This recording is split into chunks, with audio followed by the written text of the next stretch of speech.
jerking back and forth, but you can do this and you can rock back and forth while we're doing the 420, 42 seconds of, we're going to do 42 seconds. Yeah, everybody bounce. We're going to do 42 seconds today of World 420 Day somewhere in the show to honor our prisoners, everybody. So everybody, today is for World 420 Day. And as everybody knows,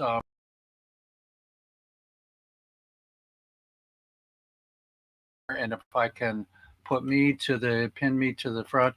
So it's Jeff Eichen here, and I'm really excited to be part of POD TV and the solution to help prisoners come home, and all my other shows. I've got the Legacy show I'm doing for children right now. We want to hear from them and see what they have to say in our world. So I have the Legacy show for adults, and Jim Bounds, who's up in the left-hand corner on my screen, is a beautiful soul friend of mine from Florida, and we're going to do a Legacy show about all these years he's been on the planet, and walking his walk, and restoring classic GMC motorhomes. And so that's how I met Jim, and I went to a rally last week to sell all my cabinets and my windows.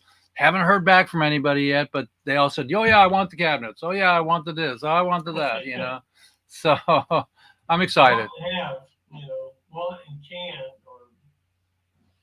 Well, it's deposit. You know, the guy with the gas tanks said to me, Jim. He said, "Well, I can't get underneath anymore, so I have to find somebody to come with me to get the tanks, Jeffrey." And I said, "But you give me a deposit, and I'll hold them for you." So you gotta find a gorilla, right? Yeah, so I told him as is, anyways. So we're going there. So everybody, it's Free Leonard Peltier Foundation Day. It's thank you. I'm reading my little scroll bar here. Amy Weldon, thanks for going to the Amy and Weldon, thanks for going to the White House this past month. And then also Dennis Rodman is not going to Russia, but he was. But even though that there was some noise made, that's what we're trying to do on our show here, everybody, is make some noise. So today we were going to raise a vibration globally, because we are on POD TV that goes straight to Roku. So we're in Roku, we're on Roku Live. Hello, Roku audience, and all our other streamers out there. I'm going to take my overlays off that only the people on StreamYard can see, and I'm going to get rid of that and keep that right there on my second screen, so in case I have to put up something new. So you can donate to the relieffoundation.org, relief-foundation.org. This is true. Jeffrey Fresh, Jeff Eichen here. We are asking for mega amounts of sponsorship and dollars to make my next movie about the prisoners' families. We want to go to their barbecues, and we want to go into their own homes and interview them and their children. Just think about going into jail for pot, which I'll show you here.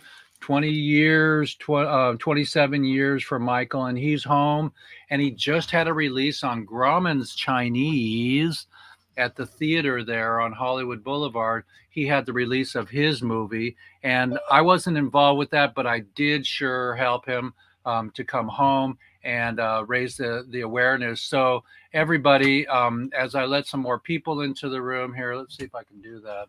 I've got boom, I got Modest, and I've got Eric.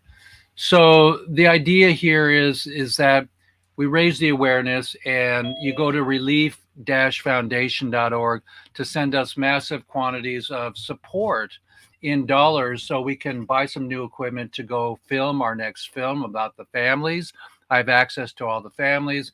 And then you'll hear a little bit today about one of our new projects, and our golf tournament, which we want to do with Mike Tyson, and our concert that we want to have to raise the big awareness globally with Earth, Wind, and Fire, Snoop, and Willie Nelson, and other incredible 420 people. So we lost Modest, but Modest is going to. I hope she comes back.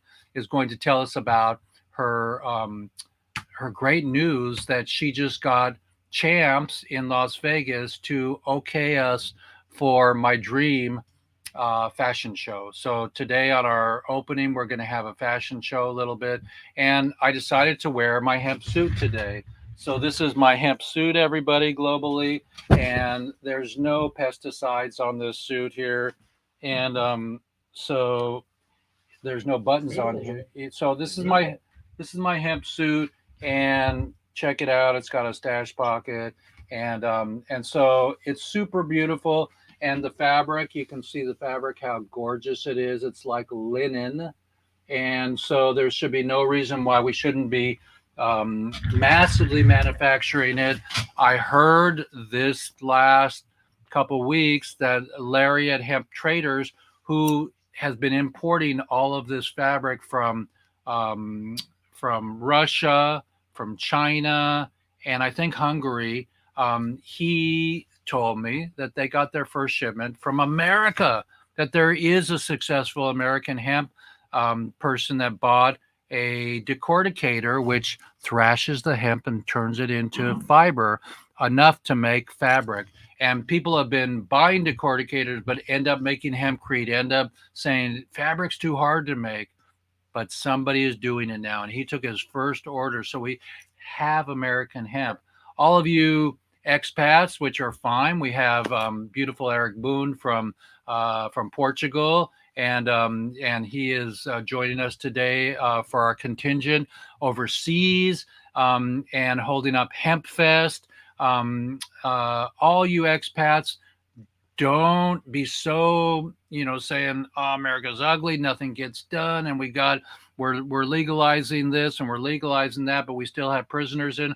It's up to us to tell you how it is. And the lady in Russia that was in jail for a vape pen in her for medicine in her freaking luggage for 6 years, she's going away, or 10. Dennis Rodman is not going, and but we still want to raise the awareness so we can bring her home and all the rest of the prisoners. So everybody who's on right now, let's see if I can get to Modest. Let's see what's happening with Modest Jones here, because she's really important. She was on last week to our show today, and I will see if I can give her a text.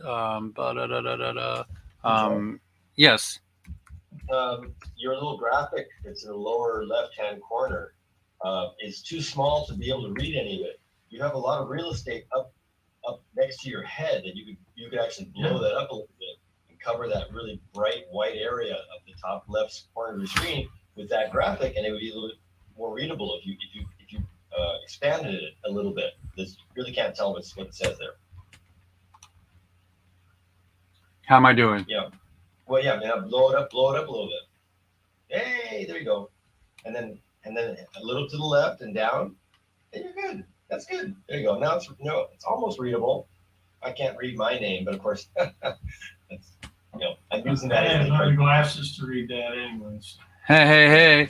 Well, the parts wear out as you get older, and so it's up to us to learn about cannabis and what good it does for you and for the planet, and that nobody should be in jail for a plant. Everybody.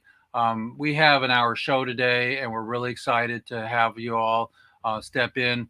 Not sure what happened to Modest, but we're very incredibly excited to have her to come back. So far, we have Jim Bounds, Rodimus Perra, and Eric Boone. We're blessed to have you. I opened up the show with Solo Breezy with a quote. Let's go get one of his quotes, and I'll share my screen with you and then do my intro. So I'm sharing my screen, everybody. And let's go get a Solo Breezy quote. We're going to go back here to Photoshop. There we go. And we're going to go get a Solo Breezy quote. Shout out to Eric and to Jim. Hi, Jim. Hi, Eric. Hey, man. It's good to see you. Okay, so here we go. This is a Solo Breezy quote. Solo brings a quote in every morning at 4:20 in America, and on our show every Wednesday he brings a beginning and ending. So this is anonymous, but read it and weep, everybody. You know, there's no elevator to success. You have to take the stairs. So Actually, I heard, I was listening to an NPR podcast, and the gal said the elevator to success is broken. Take the stairs. You know? Yeah, that's perfect. Perfect. So we're with some good old boys here today. Hopefully, we'll get Miss Jones to come back and talk about our fashion show. And so we're really excited to show you um, our latest beginning. That's our hemp fashion show. Right. And then here's our You know, intro. Jack, Here, yes. it might be polite to introduce to the if we have a bunch of people watching, who are the people who are here in your room right now. It'd be nice to know who these people are. You know, so can you introduce us and then go to your video? Is that okay?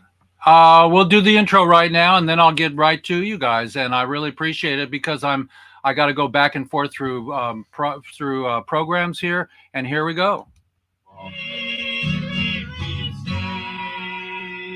Parade. Welcome everybody.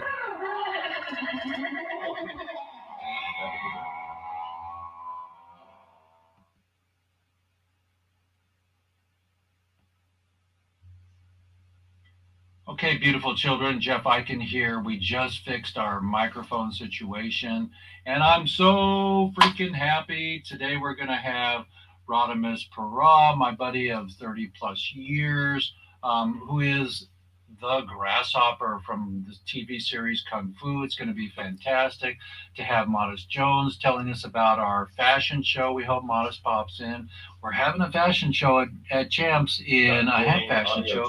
That's why I'm wearing my suit today. It's my beautiful suit that we made in Vietnam. And see there's a stash pocket on this. Do you not get any audio? I can hear it. Shoulder right here. There it is. Wait, is it in there? There's something in there. And so, oh whoa. I guess whoever made this jacket gave me a frappe. Oh, there you go. So it's really beautiful to have a show today. Hemp Hooray, everybody, and welcome to all you guests and reformers and people that are out of jail. And we're coming for you, those that are in jail. Hemp Hooray, love you all. Thanks, and have a great show, everybody.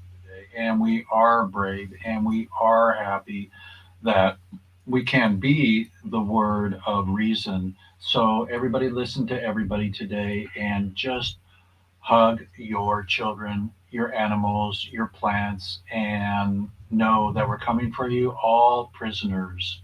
Hemp Hemp Hooray.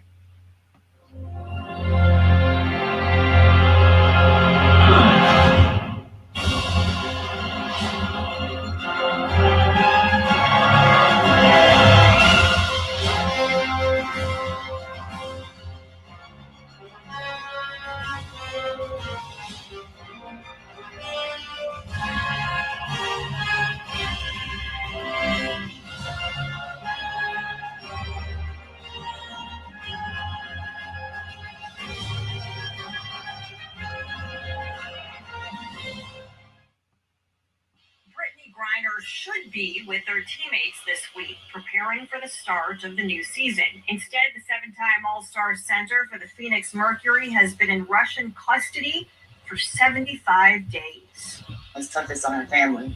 It's longer now, everybody. You know, I just love her. I love her. So I think about her every day, and I can't wait till she gets back here with us. Now the U.S. government considers Griner, quote, wrongfully detained, a change in designation that means officials will no longer wait for her case to wind its way through Russian courts and will seek to negotiate her return. Come on, everybody. Let's end prohibition now, at last, forever. and give clemency to Sir Leonard Peltier and all the nonviolent 420 cannabis prisoners. We love you. We're here for you. And it's my job and duty and pleasure for the rest of my life dedicated to bring you home. That parade.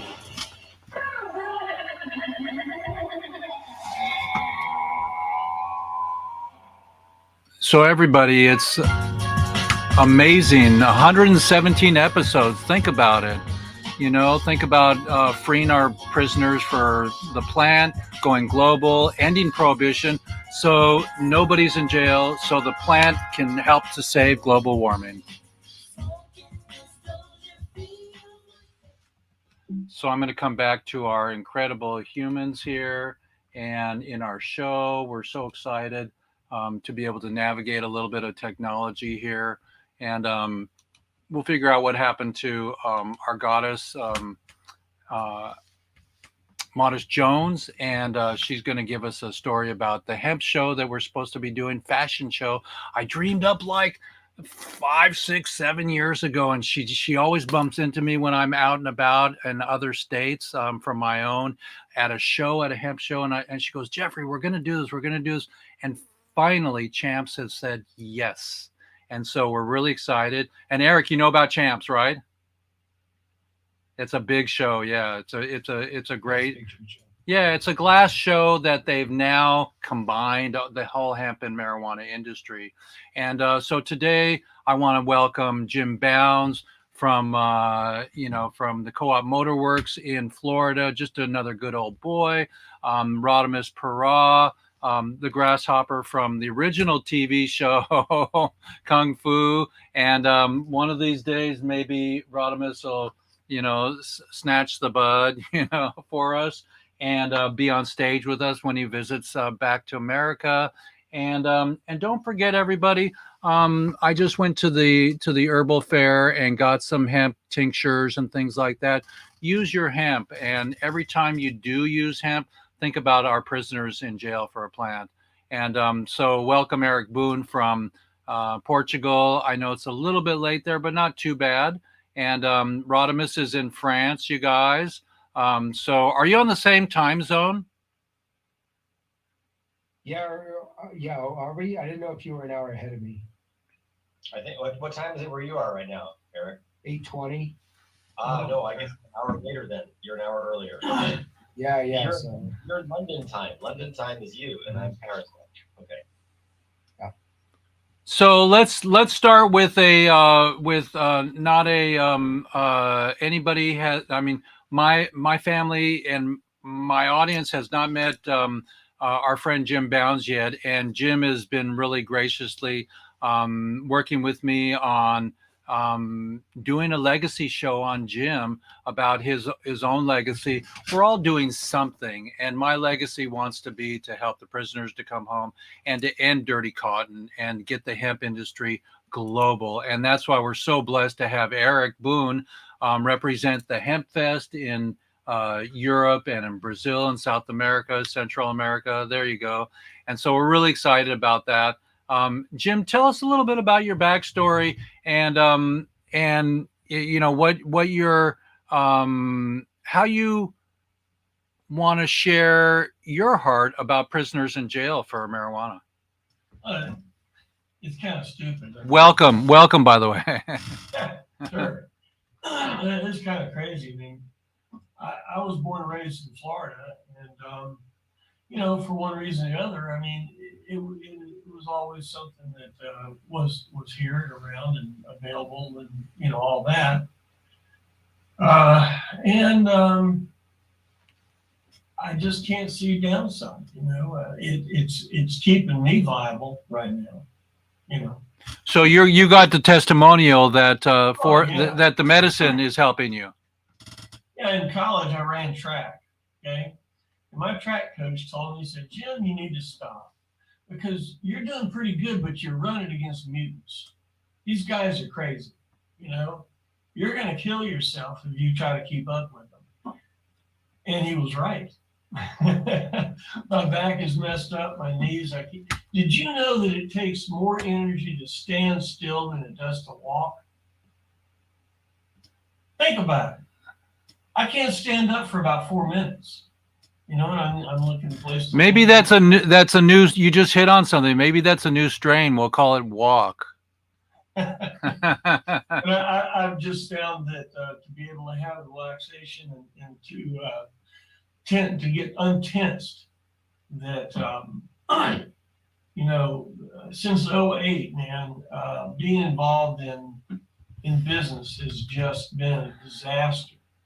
You know, in my head, and you know, I'm just happy I'm still here, and I made that happen.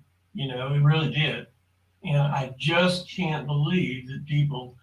It would drive me crazy if I've been in jail for 20 years for something that is proven that helps somebody right now. It's got to be driving them crazy. You know, that's just not fair. 1937. Dude. Yeah. You know, and I think back in the 70s, the cops around, you know, Langland City had it right. You know, I mean, if you got caught or something, you know, they give you a hard time. They say, look, you know, shouldn't be doing this stuff, and you know, don't let it affect your life. And that's a good life story. That's a good life story about anything. And I think that's as far as they should have taken it. You know, make your own decision. If you want to blow your brains out, and not, you know, I know friends that, you know, they had too much. I mean, 400 acid trips, you know, right along with Ashley Roachcliffe, you know, but that's the exception, you know, and it's just sad. It's political. It's just sad. Sorry. We're happy to have you. Welcome aboard. Like it says on the back of my movie card, which most everybody has on their computer stand or somewhere, it says that marijuana is a Schedule 1 drug and cocaine is a Schedule 2 drug. What's wrong with this picture? What's wrong with this picture? You know, so Yeah. so Jim is a testimonial, everybody. I cannot say on my show that this medicine works, the blah blah blah, not in a mood, blah blah, but I can bring testimonial people in, and all day long everybody around me can say, boom, this is what happened. Anything that is abused is going to be a problem. I mean, too much whip, if you breathe too much whip topping, you're going to die. You know, I mean, you know, I sell a lot of deployed fire systems, and people go, oh, I'm worried about that clean agent gas. Well, don't stick your nose in it. You know what I mean? Same thing. You can have too much. I've met people that have had too much pot and they just can't function. I did that. You know, you can't say that's not true. It is, but you've got to control that. And if you can, it's a great help. Too much Diet Coke is going to do something to you, I'm sure. Make you gluten green or something. I don't know. Yeah, I was at a food festival, and some guy came with a wheelbarrow full of sugar cubes, and he dumped it over, and then he pulled out a 20-ounce bottle of Pepsi, and he said, "There you go," and he just dumped the whole wheelbarrow full of sugar cubes. Yeah, that's scary, isn't it? Yeah, so anything in excess is going to mess you up, and that's proof positive. And same thing with THC. You know, same thing. So do you have a tell everybody what you do actually. I ask myself that a lot. For the last 30 years, I've restored antique motorhomes. How about that for weird? My last job in electronics, I worked for Circuit City and built stores. They burned me to death. I was over. I took mowers inland. I never want to work on Black Friday again. I never want to work for a company that I can't control my destiny. I want to work. I don't want competition. And I want somebody to appreciate what I'm doing. You know what I mean? And 30 years ago, I just said, FTW, and went over and found this obscure motorhome. And I didn't think it'd take 30 years, but we're there now, and things are really kicking up now. Steve Miller said time keeps on slipping into the future. Yeah. Steve Miller had a lot of great quotes. I quote him a lot. So, fly like an eagle. So, tell us about your Bill Murray coach. Yeah, we just finished. Well, I know it's hard to visualize if you have never thought about it, but this motorhome right here, they made 12,971 of them. And it was a very unique motorhome. Jeffrey's had 2. 4. And 4? Yeah. Holy crap. Boy, you drank the punch, Ben. You better take a breath. And folks that have these coaches are very interested in them, and they have a personal, flair to them. I mean, relationship. They get a relationship with them. Yeah, because if you're willing to put $150,000, $200,000 in a 45-year-old 26-foot turd, it takes a special person to want to do that. You know what I mean? So I run into some unique people, and we just finished a coach that was an exact. They call them tributes. It looks exactly like the Stripes EM50, right? Green color, 2-tone. Go look at the movie. From the movie Stripes with Bill Murray. Yeah, right. From the movie. The guy is a very unique guy. Really, really is everything he does is important to him. His tow car, right? Tow car is a Jurassic Park Jeep. So when he shows up, he is definitely a substantial object moving through space. Everybody sees him, pictures and all, and that's what makes him happy. Those are the kind of things we've been doing. Would you say your host of the Weedsdays show is one of those kind of guys? Say that again. The host of Weedsdays, Jeff Eichen. Do you think I'm one of those kind of guys? Oh yeah. It takes a special wingnut to deal with these. There's another one. Oh man, he's from Europe. I'll have to call him back. Oh, I know who that is. Oh, see, I see a lot of really interesting people. This guy was the first snowboarder in Switzerland. Isn't that cool? Think about that. The first guy that ate a chocolate bar or something. They banned him from the slopes because he would tear up the slopes and stuff. Hey Jim, I got a question for you. How rare are the Airstream motorhomes that are self-contained, not a trailer, but actually the driving Airstream? Well, when you say rare, that's you're talking stakes or what does rare mean? Yes, there's not many. How many of them are there left? There are not many of them. Not many of them are made. There's only a couple thousand of them made, but there was so much interest in Airstream that there's still a lot of them around. But their problem is the chassis is a P30 Chevrolet truck chassis. How many 1981 Chevrolet flatbed trucks are still on the market? And is there any parts people that are supporting anything having to do with that truck chassis? You see what I mean? That's the problem with them. This GMC, they made almost 13,000 of them. There's about 8,000 of them left. And it was made from parts off the GM shelf, like Cadillac parts or Oldsmobile engine, all this kind of stuff. So there were enough of them made and they're still being supported. And if you want something, a real special custom road rocket, that's what these are. I had 4 or 5 Volkswagen vans my whole life, and I did those. And I had a bumper sticker on the back saying, "I may be slow, but I'm ahead of you." and then so the idea was when I went to GMC to be my motorhome with my motorhome mama, and we would go to Mexico to visit my dad.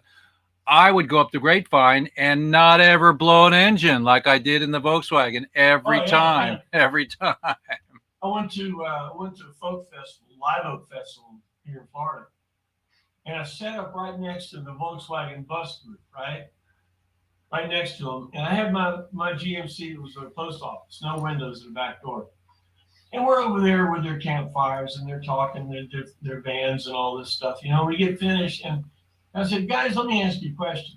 When you get finished with that Volkswagen van, when you get everything in that thing that you could possibly put in it, what are you going to do next? And they back and forth. I said, no, you got to buy one of these. Because I used to be a Volkswagen guy, and now I have 350 foot-pounds of torque. I've got 6,000 watts of power on board. I've got 2 roof air conditioners, and I can go any speed I want. So Jim, maybe we'll wrap one and we'll do a Canna truck for one of our concerts once we start doing. We would do one for maybe one of our tours or something like that, and I'm into it. And once we start raising some money, we'll have enough money to play that game. These are great for that. When this thing shows up, everybody goes to it. So we'll get a Canna truck going, and we love having you on. Let's bring Rodimus up to the stage here, and we'll have a three-way here. Pin Rodimus. Are you there, Rodimus? Talk to us. Come back. We're working on it. Okay, come back. We may replace you for Eric. Eric. There you are. Okay, so now we have the infamous Mr. Infamous? Really? Infamous? Well, the famous. Thank you. Yeah, thank you. The famous Rodimus Para. Hang on just a minute. I'm gonna do something that I normally do, but I don't have it queued up here. I'm gonna get my my window here with I clicked on the wrong thing. There we go. So we're gonna do this here.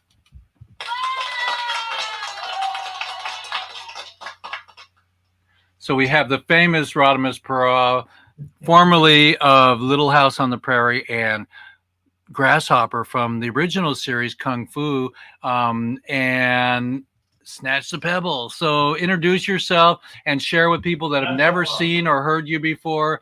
Tell us a little bit about you and say hello to Jim.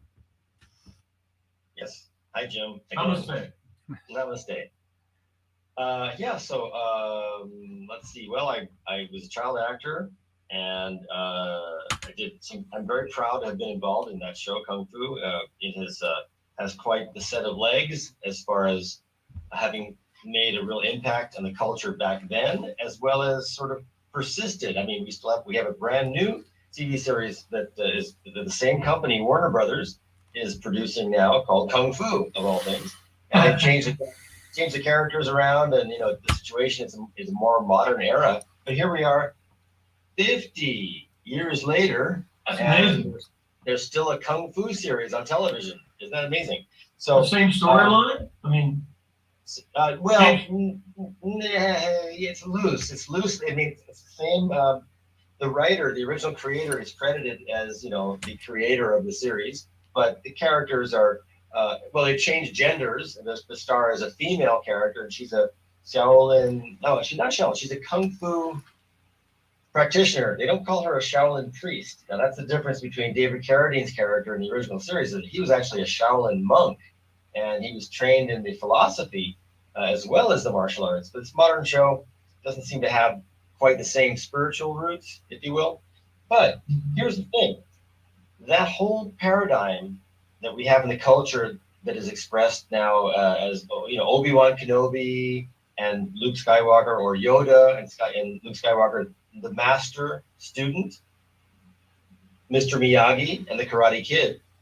Both of those projects were based on the Kung Fu series. It was the first time in American consciousness that a wise master and a young student were presented to the people as a paradigm. And George Lucas lived 3 doors down from me in Hollywood while he was writing Star Wars. And while he was writing Star Wars, Kung Fu was a huge hit on television. So I have to say that there's definitely an influence there at the very least. Makes sense, So, yeah.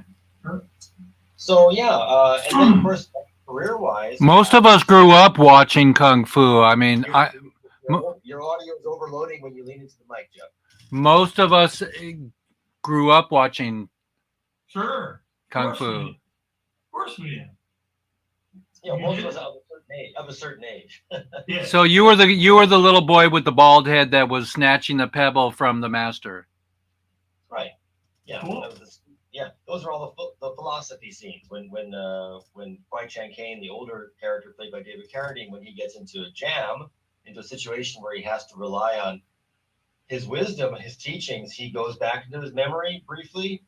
There's a scene with myself and one of the masters, either Master Khan or Master Po, played by Philip Ahn and Key Luke, respectively. And there's a kernel of wisdom of Confucianism or Buddhism. And then you get to see this parable, this thought expressed in reality, in practical terms. And that was what made the show unique. It was Eastern philosophy made practical. And that was pretty unique, even to this day. Even to this day. There's not nothing much else out there that's quite like that. So yeah, but career-wise, what happened to me was that same thing that happens to 99.9% of all child actors is that we have an expiration date tattooed on our foreheads, which has to do with typecasting. If you're an adult and you play a comedian or a villain, you get to play those roles the rest of your life. You mean like Dookie Howser or somebody? Your audio's overloading, Jeff. Like Dookie Howser or somebody? Yeah, well, okay. So when you are playing a child, when you're a child actor and you're typecast as a child actor and you grow up, oops, Hollywood is done with you. Hollywood is done with you. So that's what happened to me. And like I said, I didn't realize it was happening at the time. In retrospect, and talking with many of my peers, other actors who were in shows like The Waltons and Courtship of Betty's Father, these are all people who I, and Little House on the Prairie. We all have very similar stories. Our careers ended one day, and no one told us that was happening. It just sort of happened. Very strange. So yeah, so I had a whole second act. I decided in my mid-20s to start another career and pursued a passion just like you, Jim. And I started designing, installing home theaters for a living, and I did that for 27 years. Wow. What years? What 27 year? years, a lot of years. So yeah, and so that was really great because it allowed me to do something with my two hands and my brain, and at the end of the day, have a nice little paycheck in my hand. So that was kind of cool. After living and working in Hollywood, where your livelihood is dependent on a whole cascade of people, agent, manager, casting director, etc., producer. Standing between you and gainful employment, all of a sudden, all I have to do is answer the phone, show up on time, do a good job, and I had a career. Do that. I totally understand that. I did the same thing. Exactly. Electronics burned me up, man. How long? What years were you involved in home theater? Between 1988, when I started my company called All Systems Go in LA. And then later, when I moved to Portland, Oregon, for 10 years, and I was All Systems Go in Portland. But then when I moved to Austin, I was Get It Wired. Get It Wired was my company. So so I started in '88, and I gave it up in about 2015. Was the big technology Pioneer plasma TVs back then? No, it was tube Sony Trinitrons. Oh, the Yeah, big right. Sonys, right. And then the rear projection big boys that you would watch the Super Bowl on. Those. Nobody had rear projection. No, not at that time. They had front projection. Okay. In the early '80s, I worked for Panasonic. I was an allocations manager in Miami, and all the stuff. I worked for Techniques. I was the Techniques rep, SL1200s, right? Nice turntable, yeah. So it was a wonderful time in my life. Actually, I had more fun in electronics. than I did in that I ever had. You know, that's what I'm trying to go back to now. Well, what a coincidence, Jim. How cool is that? I was a bench tech for Lafayette Radio. I don't know what that is. Can you Do you remember Lafayette Radio? I do. Kind of like Radio Shack or A something. real Radio Shack. Yeah. And Dynaco amps and Pat 5 preamps and you know the high end stuff. I have a Stereo 70, Jim. I play on my clips, my Klipschorns. I had an FCC ticket, you know, and so I did electronics. How's my mic now, Rodimus? How's my I can mic? fix a cassette deck. I turned my mic down. So I'm starting to try to, you know, play with that some more, you know, and get back into acoustics. And, you know, I can balance the turntable, you know. So yeah, that's supposed to be the next chapter I'm trying to start out. Who knows? You guys, Good luck with that. you guys Good luck talk. with that, Jim.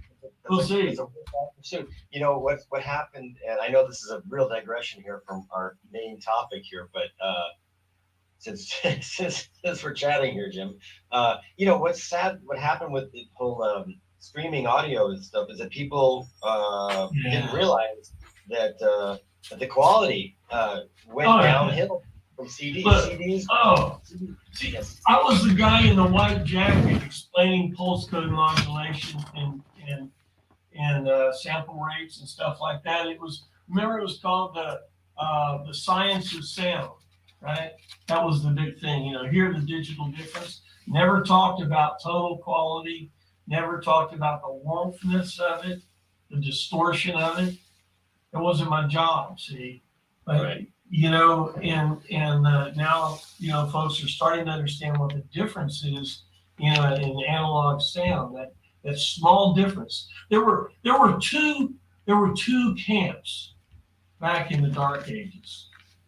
One camp said, I want high quality, I gotta see God. The other camp said, how many things can I look at one time?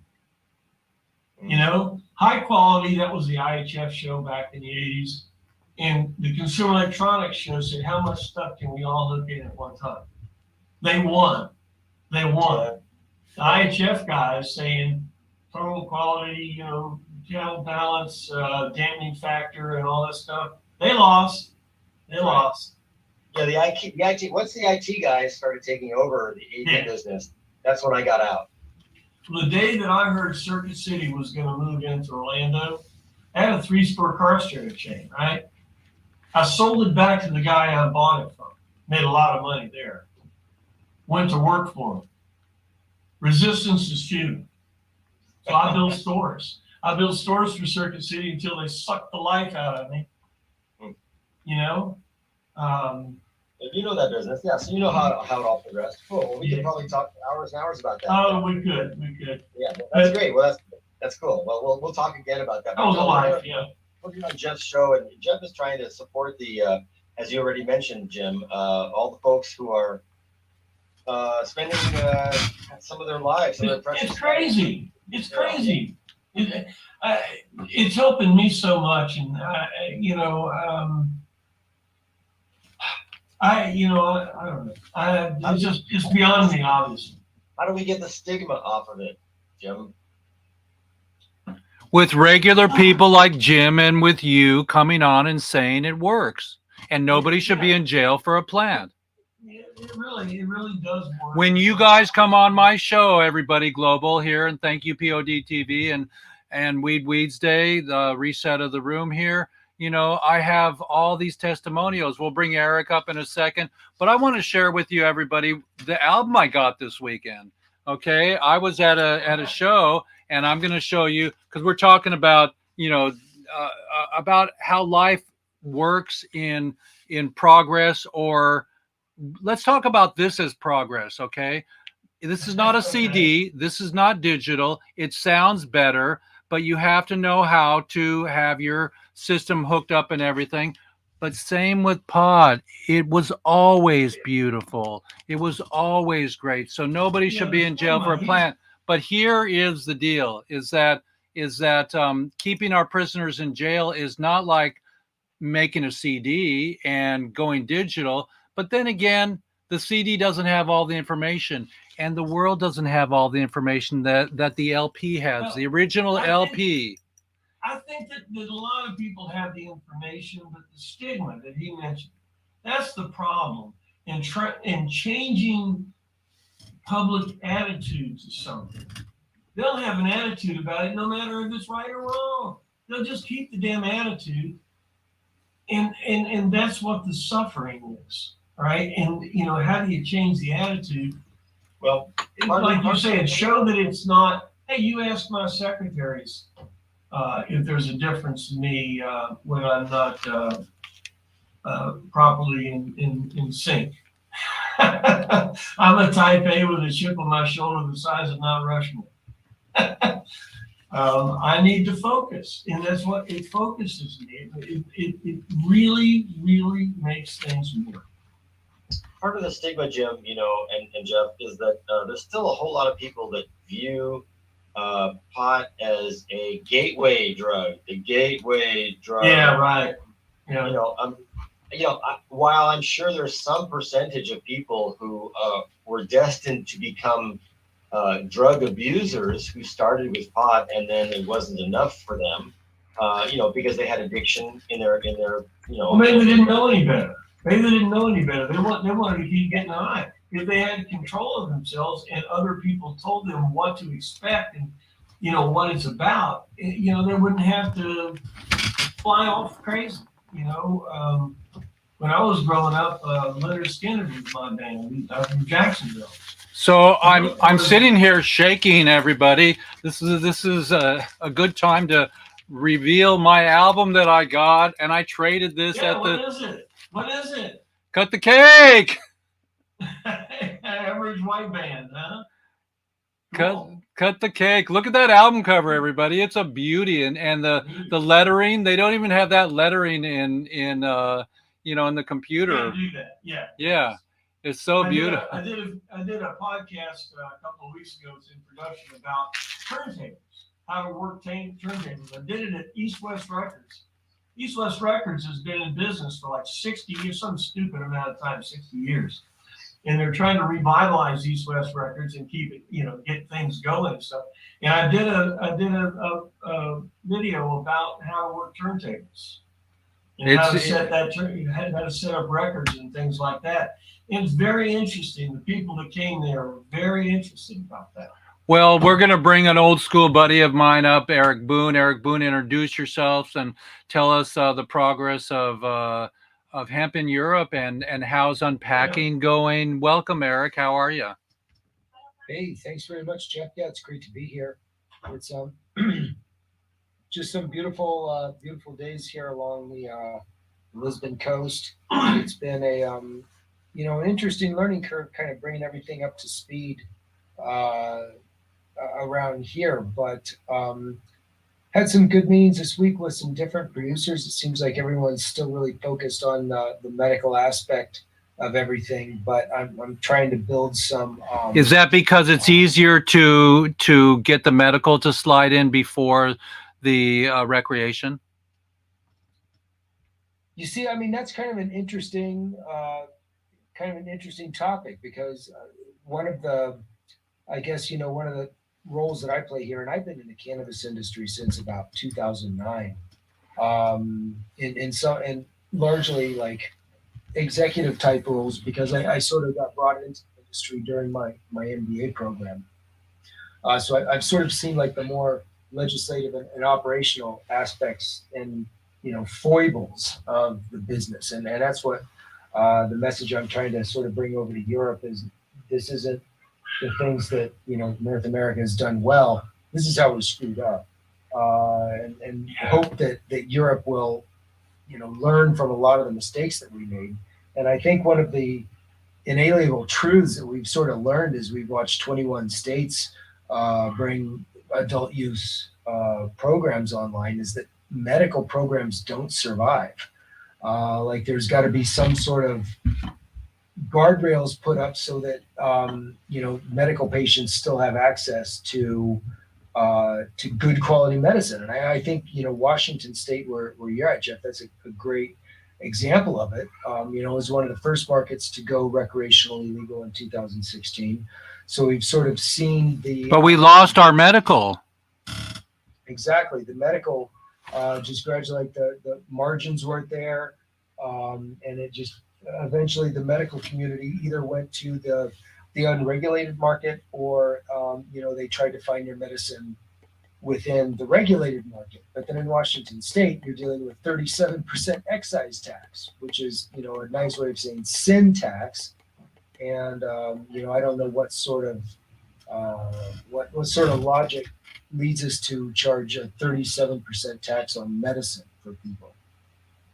So it's a bit frustrating from that standpoint. But it's one of the interesting messages I'm trying to bring over here to Europe is like, Germany is very intent on bringing their recreational program online.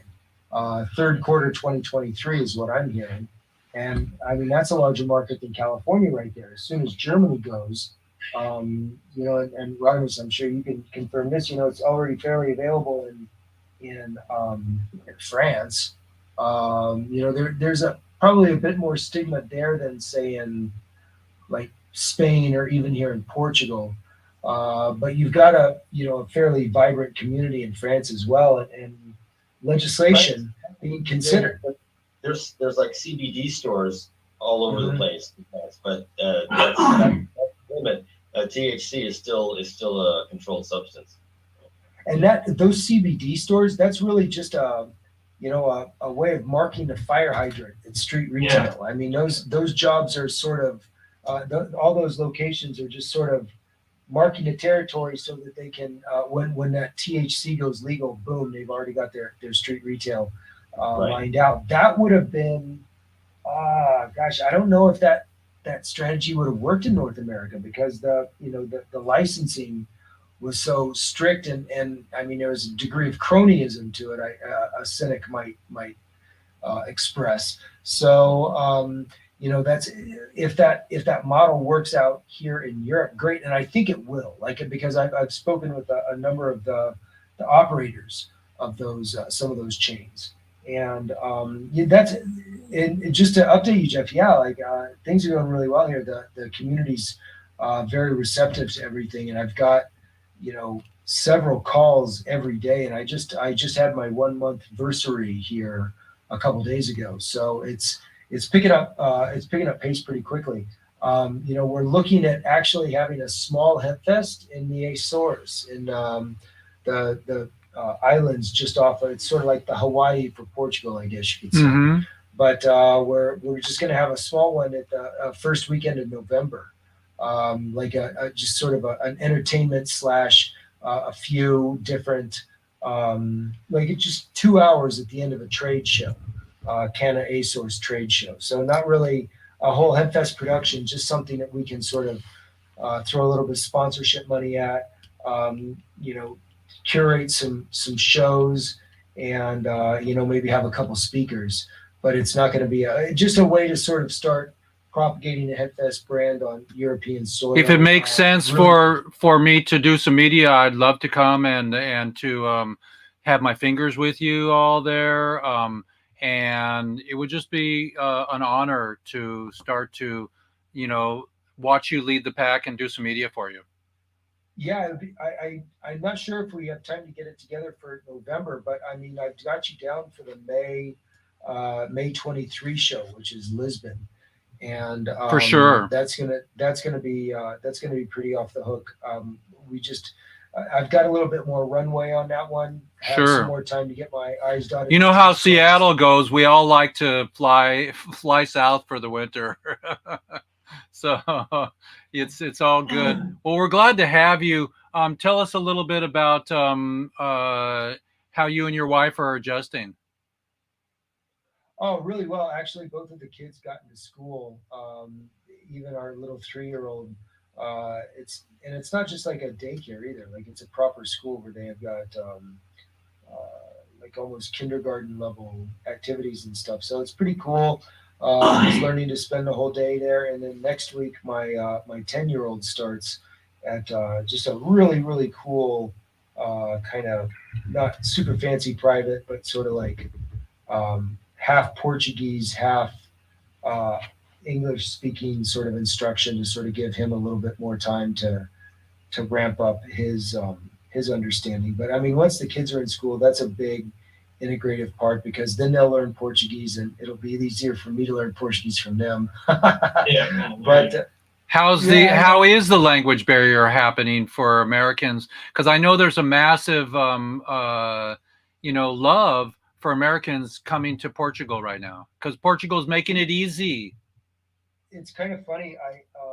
I guess I've already like sort of gotten my local curmudgeonly going on because I'm in this little town called Algés, about 15 minutes west of Lisbon, and the language barrier is a bit more acute here, but I kind of like it because it forces me to immerse a bit more. You learn sign So- language. I mean, come on.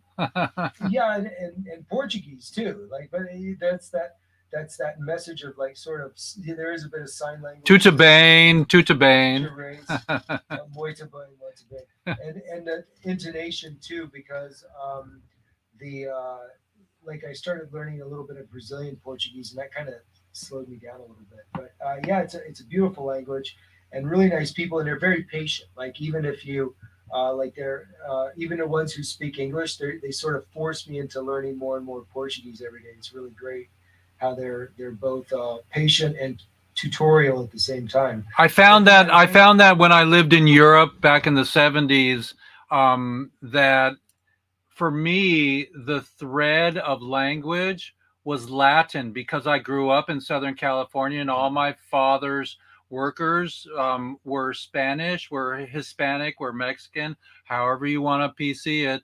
And so I learned that language, and then like a beer. And when I moved to Holland, it was beer. It was or cerveza, whatever it was. But that I found that the key to languages is based in Latin. You're lucky, Eric. You're lucky in Portugal to have the attitude of the locals there helping you. There are some countries in Europe, and I won't name any names, where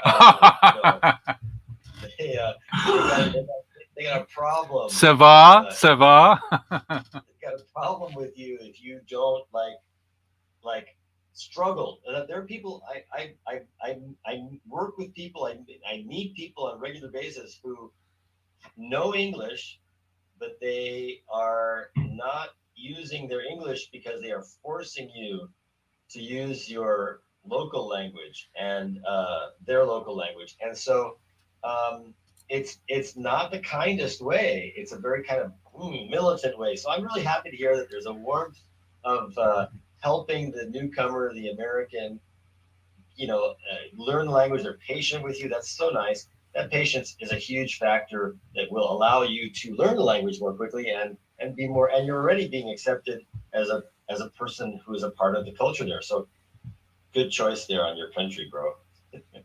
Yeah, and this little neighborhood's so nice too because it really is like everybody knows your name. This little this lady who lives on the third of 3 floors of my building, she's 93 years old and still every day dresses up really nicely, goes down to the local cafe, and she finally like snagged us this morning.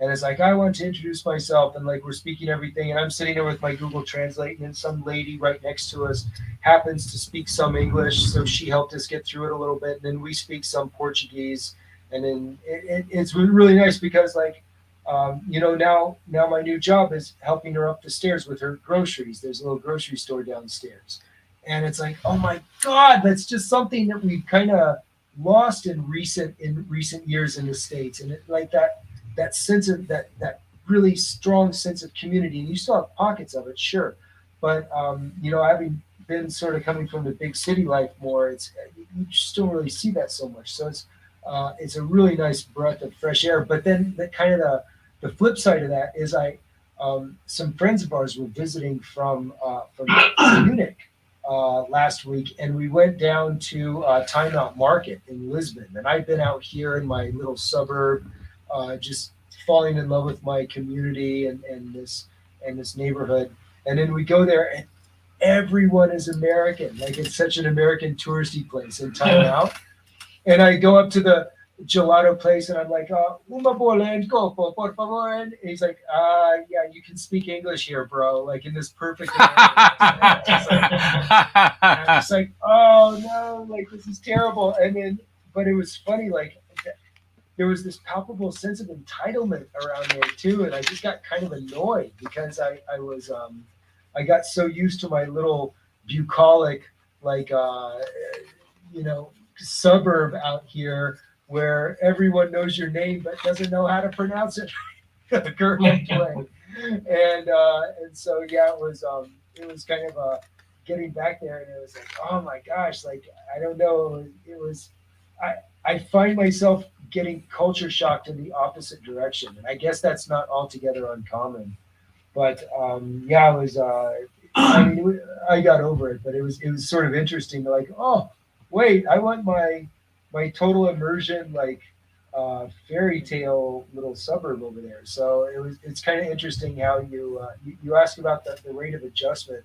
It just sort of draws you in like quicksand. It almost seems at times. I really enjoyed when I lived in Europe myself, to be as intentionally honoring their language, so I could go to the next level with that person on the bus sitting next to me, and they weren't thinking I was a stinking American. So I would learn. But in Holland, because I spoke Hebrew for my bar mitzvah, I got the from the Dutch, and so they really appreciated that, and it got me to the next level, even at the market, the mercado, and whatever it was. And so I just came up with a word. I wrote it down here. It says Portuguese, and for us hamsters, cannabis.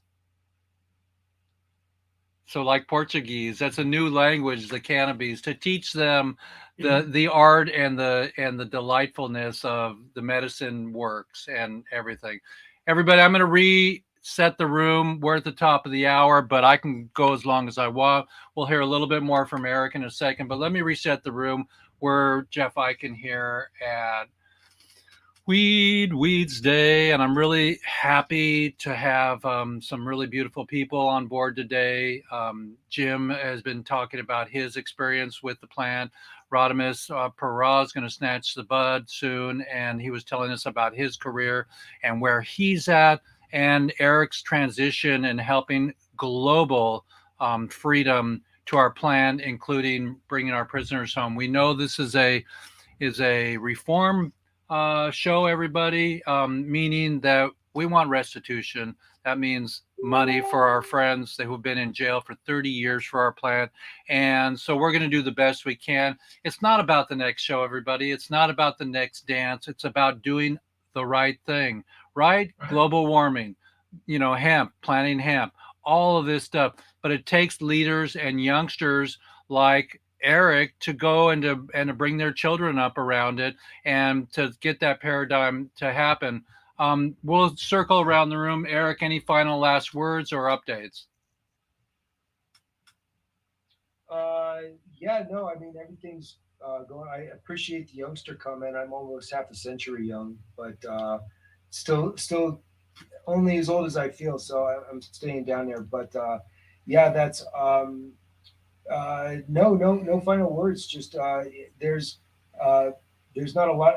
There's a lot of good ancient knowledge about the plant here. I look forward to learning more about their climate is very similar to that of California's in spaces. So and their equatorial positioning is very similar as well. So it's going to be cool to see what some of the magic we can see happen here in Portugal. And I really look forward to learning more about what's already going on outside of Lisbon. I'm just gradually growing my circle. So I love being on your show every weekend, and I look forward to having new updates every week or every couple of weeks or so.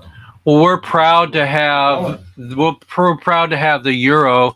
I made a coin, and it says NWFT. It's the NFWT. It's a non-fungible weed token. So that you're making the coins happen in in Europe, the euro coin, the euro. Let's get the non-fungible side going. And also, Eric, if you have any suggestions for my drop too, because I'm ready to play that game too, because I know your wife has her fingers in there. So let's stay close, everybody. This is Eric Boone, all the way from Euro. Hang on. So we got some hearts and spaces. I got Dorothy McGaines that's trying to come on. Dorothy was in jail, and I help her out every so on, but we haven't seen her yet, so we'll have her on next week. We're gonna go around the horn here. Jim Bounds, any final words, and give some hope to the children behind us and to the prisoners? I'm really happy that you guys are paying attention and bringing a focus on this. I was unaware that you were doing this, and I guess through the motorhomes you brought me in, so I appreciate that. It's going to have to be some kind of a social change thing. I just anything that can be done, I'd love to be able to be involved in it, but it's a big problem. It takes steps. I don't know. Well, when we do the concert at Oakland Coliseum, and we get Snoop and Earth, Wind and Fire, because we're gonna do it. But when that happens, and this is a shout out to Snoop or anybody who knows him, bring him. We want to do this concert to raise awareness. We'll have a green coach. We'll wrap a coach for the prisoners, and we'll bring it all the way from Florida to the Oakland Coliseum. We'll drive it right in there, have it there. You can talk about what you talk about. We'll have Canna nurses there. They'll be hanging out at the coach, and we'll give Canna sodas. And thank you so much, Jim, for all you do. And we're going to have you on a legacy show, I promise. Great. Okay, love you. Stay with us here. Yeah. Stay with us. And Rodimus, this is Rodimus Pro, everybody. The grasshopper. Tell us a little bit about your final words and how you're feeling. Right. So every one of us knows, well, I should say this. If you don't smoke, if you don't use cannabis, you certainly know people who do, and you accept them. Earlier I was talking with Jim about the stigma factor. It's like I think as a society, generally speaking, we pretty much accept. If you don't want, we don't want to put somebody else down for doing something that they feel is important for them. I wanted at one point, I mentioned to you, Jeff, I want to do like a meditation on your show sometime where people can try to talk us through imagining what it would be like to lose your freedom, lose your family contact, on a daily basis, lose your ability to just function in society and sit inside a government or sometimes privately run prison for something that the person next door to you was doing the same thing, and they didn't get busted, and they're not in jail; they're still with their family, but you're not. Yeah, it's terrible. The pain and the injustice and the destruction of potential and of hope of people in the family who are just beside themselves with grief as far as this person being taken away and put inside a holding facility. It's got to stop. It's got to stop. And they're gentle people, and they're held up with prisoners that are violent. Yeah, it's a real injustice. And might have to do with the fact they want to get they want the government's got to pay money. They kick that can down the road. They just let them out, for God's sakes. Yeah. It costs more. Deal with the rest of it later. Let them out. So it's an economic factor, it's like, how much does it cost to keep somebody incarcerated for, a year? And couldn't that money be going to helping, drug treatment and addiction counseling and things like that, get people, who are homeless who don't have a home and get them back into a functioning society by helping them kick their addiction. That's where that money should be going instead of incarcerating people for profit. Anything that's happening now.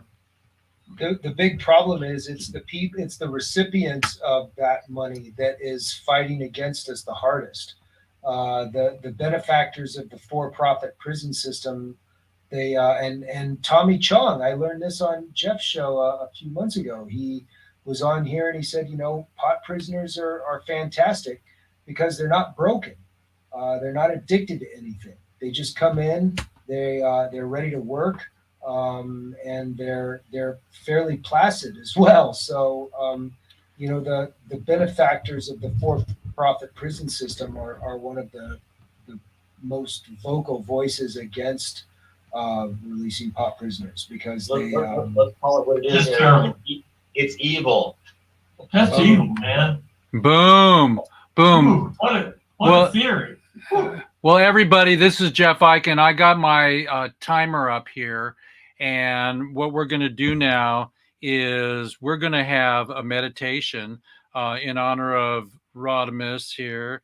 And I'm going to play us our jerking song. So I want everybody to jerk here and or do the jerk here. But I want you to close your eyes for 42 seconds. This is World 420 Day. It's our fourth Wednesday of the month, everybody. And we always do a 42-second meditation.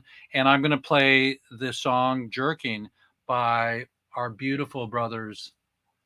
Okay, here we go. So 42 seconds. Close your eyes. Visualize the prisoners coming home. And wait a minute. We have Goddess coming in. Here comes Dorothy. This music, by the way, is an easy listening version of Jerking Me Back and Forth by Devo. Devo did this their own sort of elevator music version of their songs without any lyrics, and this is You Got Me Jerking Back and Forth by them. So, Dorothy, are you there? Can you unmute and say hello for a second? Hi, everybody. How you doing? We're doing great. Dorothy, tell us who you are, where you are, and why you love my show. Jeff, I've been following you for 100 years. But anyway, you've always been that warrior for this, the Weeds. My name is Dorothy Gaines. I'm from Mobile, Alabama. I was sentenced to 20 years in federal prison. And thank God the President Clinton, he gave me a clemency in 2000, December 22nd, 2000. Good. It's been a struggle. I was blessed to be free, but I wasn't free from all the problems that came with it. Of my incarceration, losing my kids, and I left a 9-year-old boy, a 11-year-old daughter that was molested by a family member. And my 9-year-old son, he just went off the hook because we were so close, and that was my only boy. And I was the only living parent, so my son began to start using drugs to try and ease the pain, and it caused him a lot of problems up until now through law enforcement. But the judge was willing to write a letter that he didn't want to send me to prison. I think he was the first federal judge to ever write a letter to the president because he did not want to send me to prison. I thank God for Judge Howard on those terms. Great. Amazing, Dorothy. We're so blessed to have you. Not only round out all the testosterone in this room, but to share your story with us. We are so blessed to have you. Tell us your hope. Well, I'm praying that, I've had COVID pneumonia. I almost died last year. Right now, I'm suffering with kidney disease behind it. My kidney is only working 13%.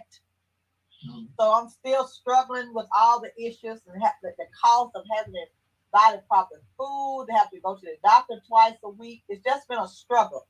So, I'm free, but I'm not free as far as mental challenges that I've had because of my incarceration. Well, all the struggles that came with it. Well, I promise, Dorothy, to help you with a fundraiser campaign within everything that I'm doing on my side of the world. We'll get you set up with the GoFundMe. So everybody in Jeff land here and Weedsday land, look out for the Dorothy McGain's donation tab pretty soon, because Dorothy's my sweetheart, and I've met her a couple times, and she's the real deal. Great. So we're going to do a meditation, Dorothy. Any final words as Hope?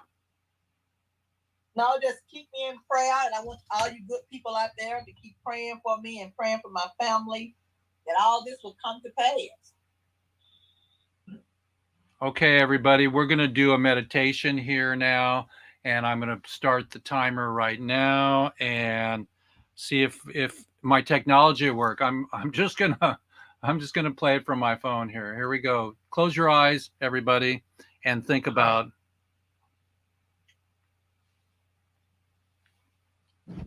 Okay, let's see if we.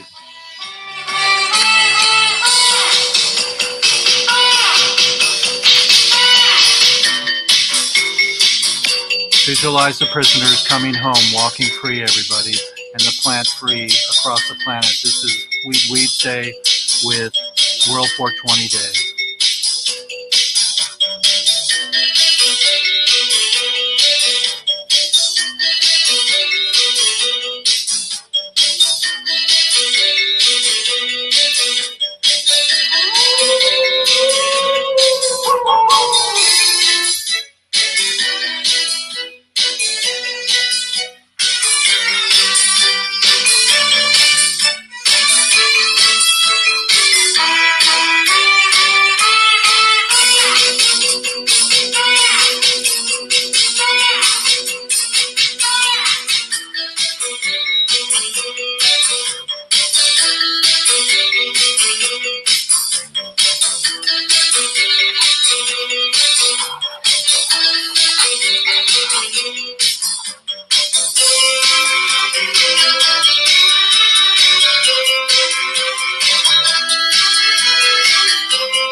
Well, there you go.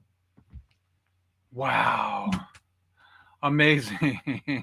I had to play the whole song. That 42-second howler timer just like didn't make me turn it off. So thank you, Devo.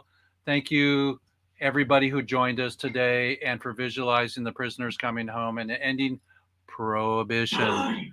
Ending prohibition. My final thoughts for the day is just that: ending prohibition, and World 420 Day is something that we want to have at all of your shows, Eric.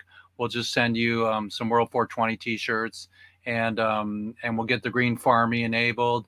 Everybody will be a general, a sergeant, and a Sergeant Peppers, and let's do it. Let's do it, everybody. Love you, everybody. I'm going to play my outro, And it's been a pleasure. I'll see you guys all in the back room here. Thank you, Dorothy. Thank you. Okay. Bye bye, you guys. Okay, stay on, Dorothy. I'm gonna play my outro here. Here we go. Boom, boom, boom. Okay, here we go. We're gonna go right now. Boom.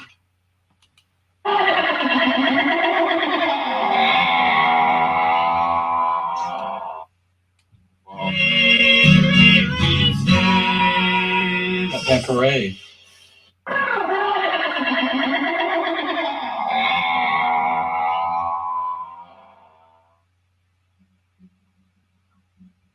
Hello, everybody, and welcome home, Michael Thompson. As most of you know, I went to.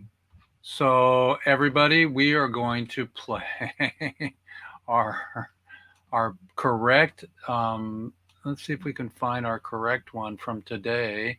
It doesn't have a date on these incredible hemp fashion show. Okay, here we go. So we're going to go again. And it's been a pleasure, everybody, to have you today. It's been See you later. Thank you so much. It's been a pleasure to have everybody today. That parade.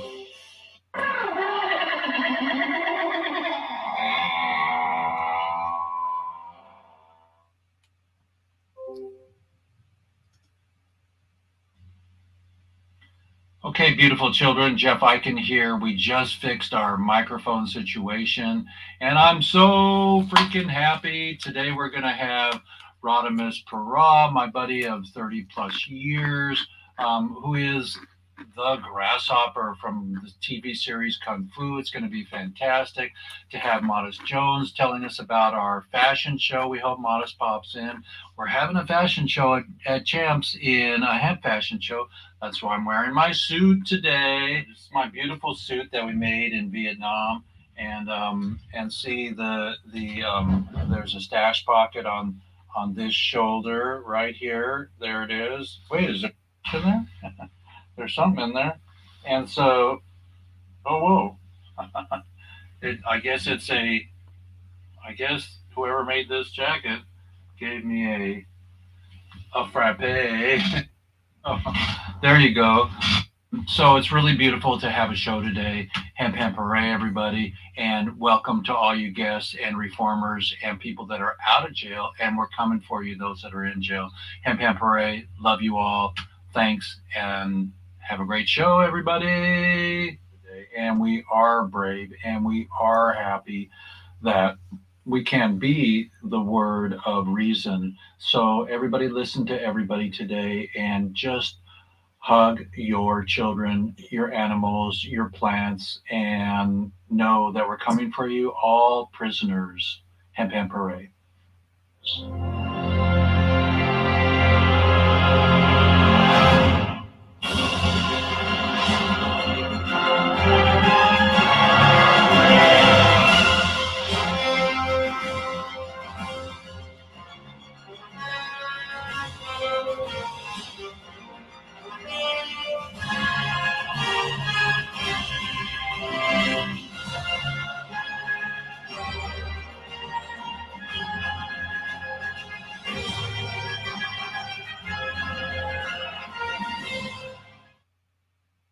Brittany Griner should be with their teammates this week, preparing for the start of the new season. Instead, the seven-time All-Star center for the Phoenix Mercury has been in Russian custody for 75 days.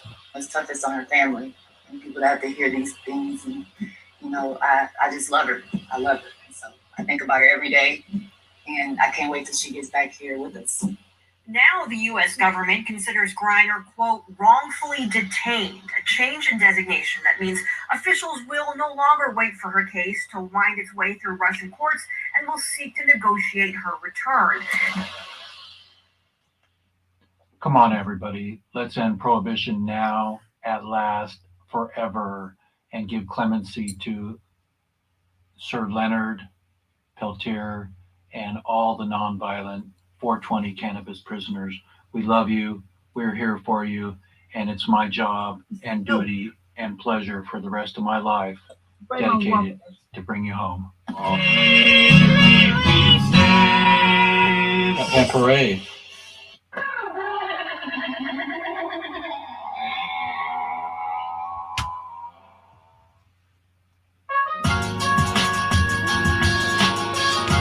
Thank you, everybody, for joining us today. It's been my pleasure to be your host, and it's not my pleasure that there are prisoners still in jail. So we finally got Dorothy on for a bit, and thank you, Dorothy, for coming home, and for President Clinton and all you presidents to end freaking prohibition. I'm waiting for that day, and we're gonna make it happen. Dorothy, thank you so much. Thank you so much, Dorothy. You there with us? Well, Dorothy is the. Are you there, Dorothy? Hey, Dorothy. Okay, so we're going to take out of here, everybody. And it's been a pleasure to know you, to be.